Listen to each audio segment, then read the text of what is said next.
At Council Bluffs Savings Bank, our goal is to help you, your families, and your businesses grow and prosper for generations. We take pride in our community, whether it's volunteering our time or helping individuals, families, and businesses succeed. We provide you with the personal service and attention you deserve. With over 220 years of banking experience, decisions are made locally. We are Council Bluffs people operating at Council Bluffs Bank to help Council Bluffs be a better place to work and live. Council Bluffs Savings Bank, hometown banking, the way it used to be. Member FDIC. All right, call the study session to order and entertain questions on the consent agenda. Anything on the consent agenda any of the council would like to talk about?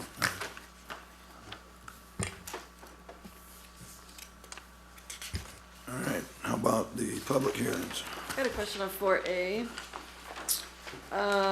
So on the map, it looks like the single-family homes are across 6th Street. So the new buildings that they're going to build, how close are they to that? I couldn't tell where the empty ground was, where they want to build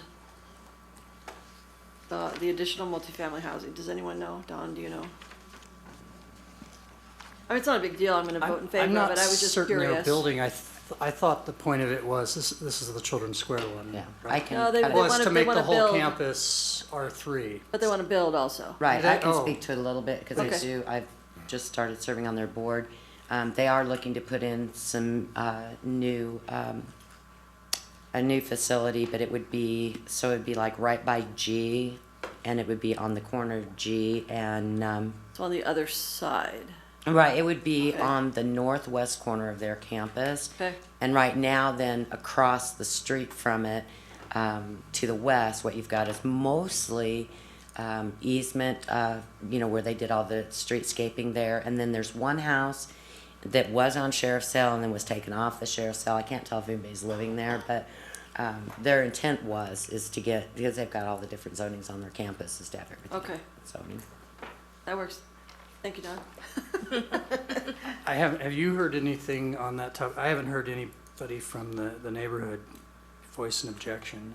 I didn't get anything. Okay. Mhm. Oh, And they're fairly active, so I would imagine they Yeah. probably would say if they did. Yeah, they haven't called or emailed. got a question on 4B. Okay, Back to Don. So I know that you lined through everything regarding the rezoning. Are you gonna still require a site plan for that? Because obviously they're gonna do something with the alleys that are being vacated, because the site on South 20th has that row of homes. And I was just wondering if they're gonna be building something to butt up to that, or did they give you any indication of what their plans are?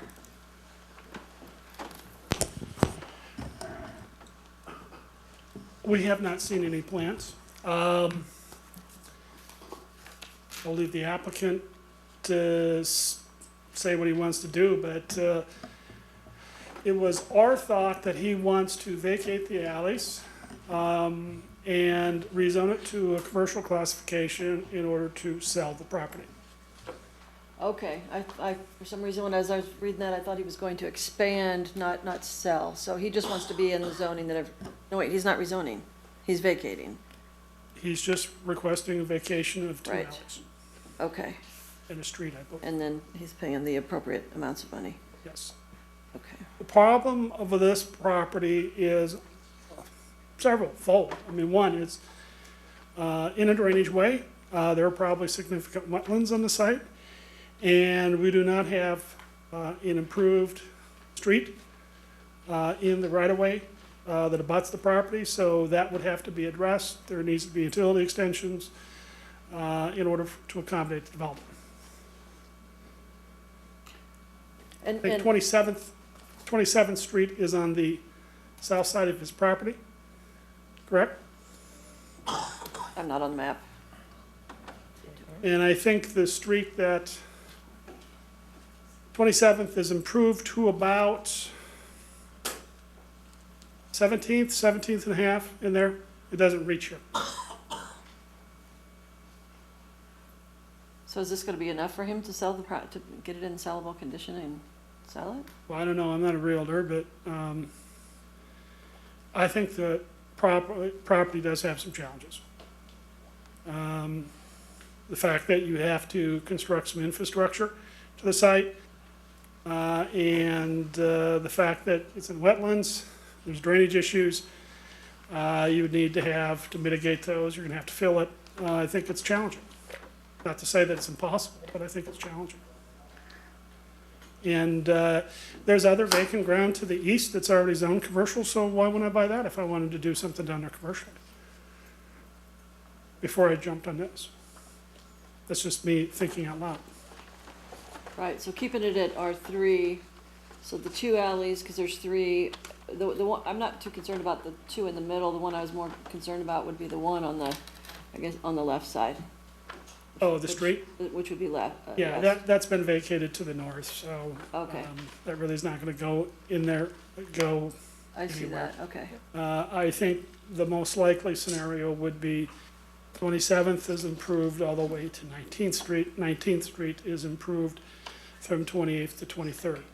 So that gives all of that area a second ability to get out to 24th Street. Why did he pull the rezoning, do you know? Because we were recommending against it. Okay, gotcha.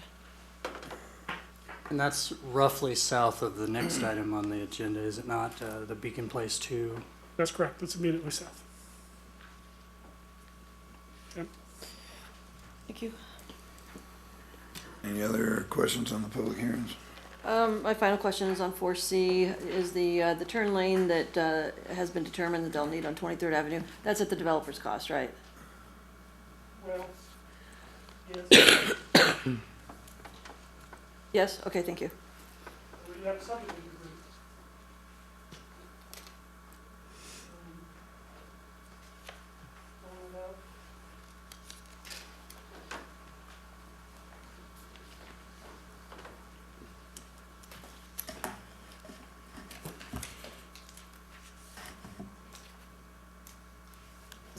That was a recent development as a result of the study. That's correct. Well, I would ask you to take a look at the subdivision agreement attached to that. Okay. Okay. In there, the city is proposing that we would improve South 19th Street from 25th to 26th, including that would be changes at that intersection. Assuming the budget that we have for it would in fact cover it all. What page is that on? I must have read right over that. Or which item number was it in the agreement? In the agreement? You said it was in the agreement? Yeah. I must have read right over it. All right.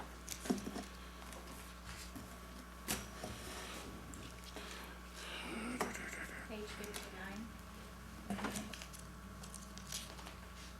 Item number 3, Item number 3, okay, thank you. and that commitment. Okay, so, yeah, because that was a pretty generic statement, so that's why I had my question. The 23rd Avenue turn lane was a new development, as a result of the study, so we agreed to do that as well. The city does. Assuming the budget that we have allocated for this covers it. It should, Okay. Okay, but until we design it and bid it, you really just don't know. okay, all right, thank you. And the purpose of the subdivision agreement is they're asking for a final plat. Typically in a final plat, all the infrastructure needs to be in place. So we have this allocated to improve South 19th Street in the capital program. We've allocated money in the CDBG program for it to assist in the construction of the affordable housing element. So what we're gonna do is allow them to do a final plat. They cannot build on the properties until such time they get funding, and the fact that the city follows through with the roadway improvements. Okay, thanks for the clarification.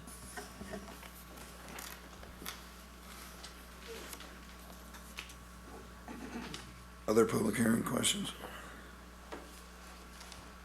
Ordinances on second reading. Item 5B, the last council meeting, I offered an amendment to the ordinance language with respect to consistency with Iowa statute and administrative code. I thought I understood at that time that that pending a rewrite of policies, that there would be further ordinance changes consistent with those policies. A draft of that policy was circulated to each of us, and it doesn't seem to address that particular point. So to that end, I'd like to re-offer that simple amendment that I offered last week. And Dick, I have that simple add-on if you need that again. So I guess my question is there ordinance changes reflective of that coming? Am I getting out ahead of city staff on that? Well, I think there was a policy regarding professional services, if that's what you're referring to. Right. That's been circulated. Okay. Did you see that? I don't know if you had any Yeah, I- questions regarding that. If not, our intent was to adopt that as the city's professional services policy, but I don't know if you had a chance to look at that or not. I haven't had a chance to look at it, really. So are there additional ordinance changes with regard to purchasing? I think the thought was that that would be adopted as a policy administratively by the mayor, and that would then be effective against essentially all the departments involved with the city. So we have to abide by that. And I think that's why it was sent to the council for review to see. If you didn't get a chance to review it, let me know and if you have questions or concerns. I did read it, and it appears to me that for purposes of having it in the city's law instead of as a matter of policy, that seemed to be kind of a good idea, because then we're essentially saying that the city is going to follow Iowa statute and administrative code on this, which we're otherwise obliged to do anyway. It just removes that ambiguity. So I'll re-offer that amendment. And did you have something, Greg? Well, I think we're talking about two different things there. You're talking about modifying the ordinances in your act, right? Right. To reflect language that says we'll follow state statutes. Correct, and administrative guidance. Yeah, that's true. So this regarded purchasing, whereas the policy referenced acquisition of professional services. And I thought I heard 2 weeks ago that some of this would be addressed through that policy as well as to changes to the statute. Perhaps I didn't hear that correctly, or I misinterpreted what was said. And there's nothing in the minutes saying that we amended the motion, just that it was, I mean, because I'm looking at the minutes right now. Yeah, It was brought up, but I think you didn't actually offer as a formal amendment Because based we're on gonna that address it later conversation. on. Right. Yeah. Yeah, Yeah, we were gonna that's what I so- understood. Right, okay. Yeah, I remember that. So can we do that tonight, Dan? Yes, we're still on second consideration. We can definitely do that tonight. After amendment, get it added to what's in front of us, and then for third consideration, we'll have that in. Terrific. I appreciate that. And that's the full extent of the language, Al, it's just, Yes. all right. Yes. So if does anyone have any questions for Al regarding that? No? All right. How about, anything else on second reading? Third reading? Resolutions. I just have a general comment that applies to C, D, F. Just to thank you, and Greg, you're the one that caused the last bullet point to be included now in these engineering services resolution that details the selection of that particular engineer was due to blah, blah, blah, blah, blah. So that's new, and I've noticed that, and I appreciate the extra information. Yeah, I do too. I did note that. Yeah, it was very useful. That's helpful. I will be abstaining on 7F because my husband's a partner in that company, so.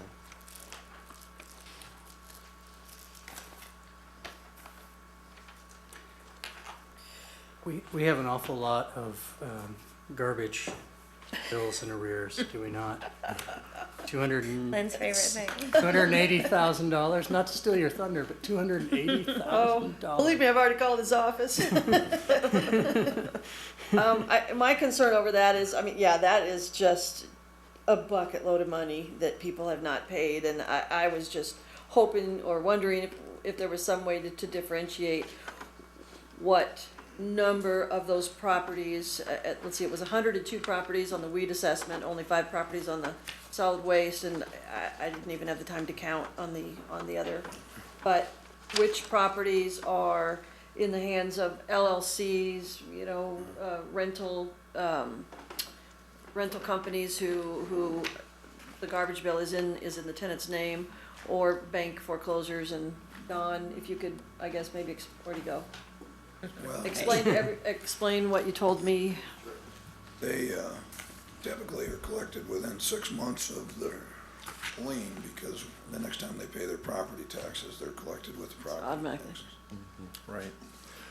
With regard to like foreclosures, a lot of times, unless they go to a sheriff's sale, which then we send a letter out to them if they go to a sheriff's sale, a lot of times they'll keep the tenant's name or the owner's name, and it won't go to a bank, so we won't know if it's a foreclosure or not, unless we, you know, notify the owner that's on the cadastral, and they say, I no longer own it, it goes back to the bank.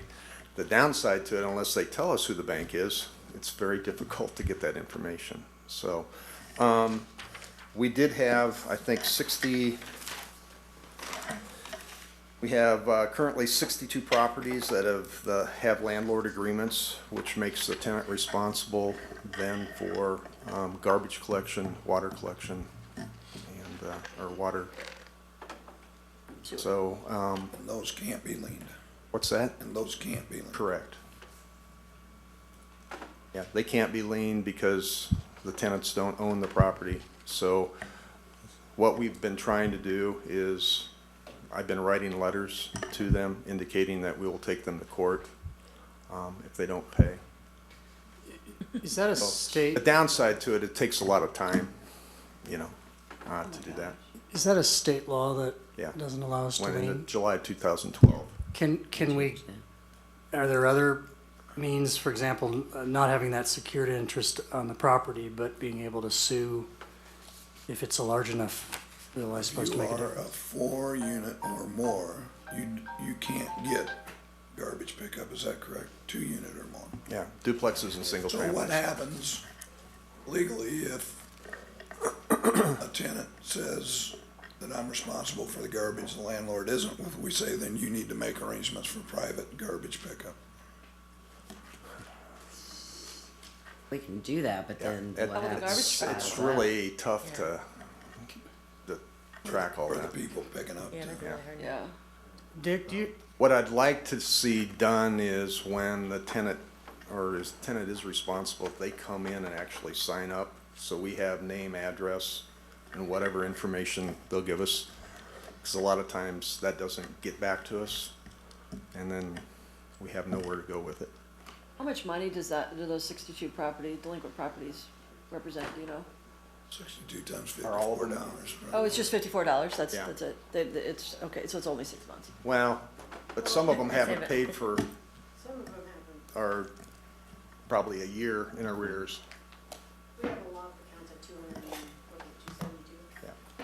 And as hard as it is to keep up with, 272 days, $70. $272. $160, that's a lot. if they haven't paid in a year, as hard as it is to keep up with, you know, which ones need to be picked up and which ones don't, those we probably should say we're not picking up, because then if they put their garbage out and keep 17,000. putting it out, then they'll get cited. We did a test pilot program on that, It did not work out. and it goes elsewhere. They just put Where- the trash somewhere else. Well, they probably keep it in the house, but then again, that's in front of the neighbors? outside. Well, either that By the or it neighbors. gets placed on neighbors' Yeah, garbage, that's what I and would they don't assume. know about it. I hear, you know, a complaint Gotcha. that they're over the 90 gallon per week. And I don't want garbage piling up in properties or around them either, so.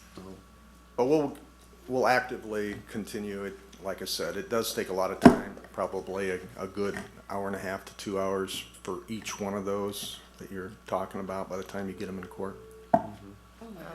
Do, Dick, do you happen to know, or maybe look into, if you don't off the top of your head, does the state law make the landlord in that situation immune entirely, or just we can't lien? Immune entirely. Immune entirely. Unless the garbage would be, one way around it would be under the nuisance laws, if the garbage was piling up and it was outside, then we could take the tenant and the landlord to court to get that cleaned up. Seems to me we ought to explore some way of making the property owner responsible, particularly if it's happening repeatedly, because then everyone else is subsidizing someone's bad business behavior with Right. their money. You're exactly right. And so to the extent we can meet the letter of the law, but still Because encourage on the other personal liens, responsibility. we do get paid back, Yeah, although anywhere from 6 months to 12 months that we should receive that money. What we could Well, do- it- When we get paid back, so when you say when do we get paid back if the tenant never pays it? Oh, not on the tenant ones. Oh, okay. Let's talk good. about the other That's- two. Those 62, we would not get Okay. paid back, but the other liens that we have, Gotcha. we should receive fund. Correct. And it'd be difficult to get them under the nuisance law because the garbage companies don't know who's who and who's paid, who hasn't paid. They're just Well, gonna be but picking the it health up. department's out there, and then the neighbors would call us if the garbage is piling up in the backyard. Oh, in the backyard, gotcha, Yeah. okay, all right. can we lien their deposit? No. But what I'd suggest is that when we look at 17, as we're going to be doing it with the rental property inspections, maybe add a chapter there that puts an affirmative duty on the tenant and who has that type of arrangement to come in contract with the city within so many days after becoming a resident at the location. And that way we could cite them earlier in the process if they do not. Now, learning when new tenants come into a duplex, that's Right. And we could also, when they come in, charge a deposit as well. That would, That would help, and you'd have at least a little bit of something. That might help. Because It's just water does it, I ridiculous. mean, they charge a deposit. Oh, yes, they do. Yeah, that would be at least, that may be removing it from the landlord, but it's removing it from the taxpayer's remedy entirely. I mean, nobody's being held responsible then. They're getting a special interest. Of course, the Break. problem is you can charge them a deposit, but if the landlord doesn't evict, at some point they quit paying and they can quit paying forever. True. So, But at least if it's a $50 deposit, we've got $50 out of, forever. yeah, well, Well, we wouldn't let it go forever. At some point, we would take them to court, I Right. imagine. and we'll be actively pursuing that. It's just ridiculous, and I feel like I harp on this every single time. And I know I do. I feel that I do, I know that I do. But, it's getting so it seems to be just going in a downward spiral. We're looking at over $300,000 this time. It's just crazy. Well, yeah, you're right. And it's just more frustrating than anything else, because we can't really do anything about it. Or it seems like the habitual offenders were just sort of, Yeah, actually, this time there were 2,720 accounts that were liened last time, so. And the time before that, it was, 2,360. I guess we didn't go back to see how many, if it was 3 payrolls in there. What's that? As of today, you mean? No, how many didn't pay, let's say, 3 pay periods ago, rather than just last pay The period. last 3 consecutive pay periods. I'm not entirely sure. My guess from the numbers is it's probably about 2,200 of them. Well, it was 2,362 that, yeah. So, They want it for whatever reason, they want to pay it through the taxes. well, that's fine, but is it's the it is our habitual fine ones that so low don't that pay it, the and then value they've of got no money remedy because makes they're a it renter. Well, That's, they it's weird that they don't pay that. that's what's irritating, of the city to do it. yeah. yeah, prior to the late fees, see, we could only by law charge $5 when a lien goes over to the county. That's why we began the $20 late fee, because that did, Which is working, if you look at the numbers have been going down on the liens, because we had, for instance, November 2012, we had 280,000 actual liens, $280,000. In July 13, we had 259,000. This amount of 280,000 that you're seeing right now is a figure that was ran approximately 3 weeks before we'll actually lien. Because I have to have a figure to put it on the council. So some of these may have been paid already. There's- But approximately 8% of them have already been paid. Okay, So, and then we, And on average, 15% of them are paid before the lien date. okay. so these actually won't go to lien till the 16th. Right, because they have until the 15th to pay, so you still, and today's a holiday, so we didn't get payments today, we get a lot of payments in that last few days. So there's gonna be probably between 10 and 15% of them paid of this, so it'll be lower than the last 3 times. So basically, they're taking it up to 75 days past due. 60 days plus the 15 days. You know, 60 days is the, Oh, the 15th is the Yeah. 60 days, okay, Yeah. got it. Is our current fine amount sufficient to cover the cost of staff time? Well, the $20 late fee obviously helps in that, but if we don't take them to court, there's no administrative costs associated with that. Like weeds, we do have an associated administrative cost put into that. Any other questions? Hopefully the colored one on the weeds explains what we've been doing the last, couple years. It's still high too, but. And I appreciate the data file that was sent to us, so we could review the list. And that's, in a searchable state, so it really helps folks be able to go through it. When we had this last time, I was interested whether or not we could put this online, and I took a quick look at the website, and I didn't see it posted online, so it could be searched by the general public.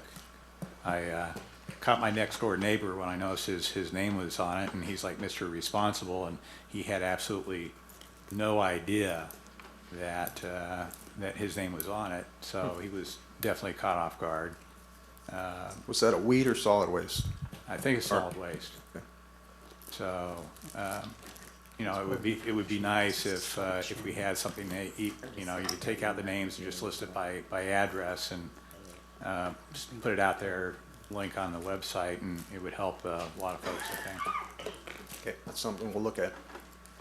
And it might very well be, certainly it's public information, who isn't continually paying their bill. Certainly everyone should have a right to know who that is. Well, even the names, Al mentioned take the names off, I mean, that's already part of the public record, so I would think that you wouldn't have to manipulate the data to that extent, because it's already out there. Okay. And it'd be nice to have it up there, but I figure if you don't read your bills and pay your bills, you're probably not gonna log on to the city website to see if your name's Right. on the list either. Yeah. so. At least my poor But neighbor somebody else seems to might, be. and they might nudge.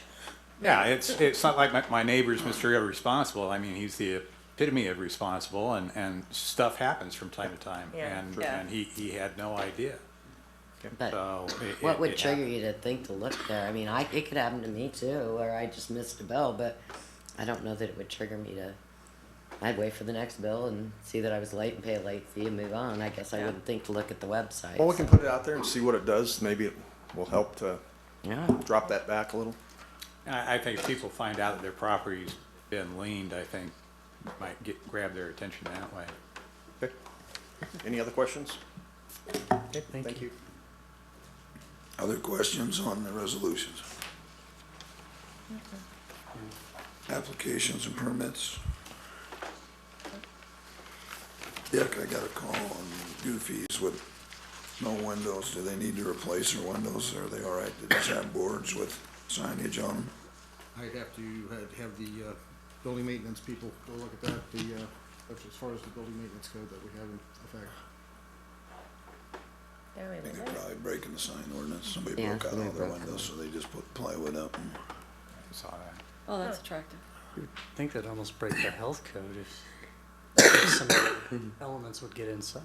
the elements are inside. If they keep them in there, it'd be great. I walked into that one. Yes, you did. It was a good one. All right, executive session. Motion to go into executive session? Second.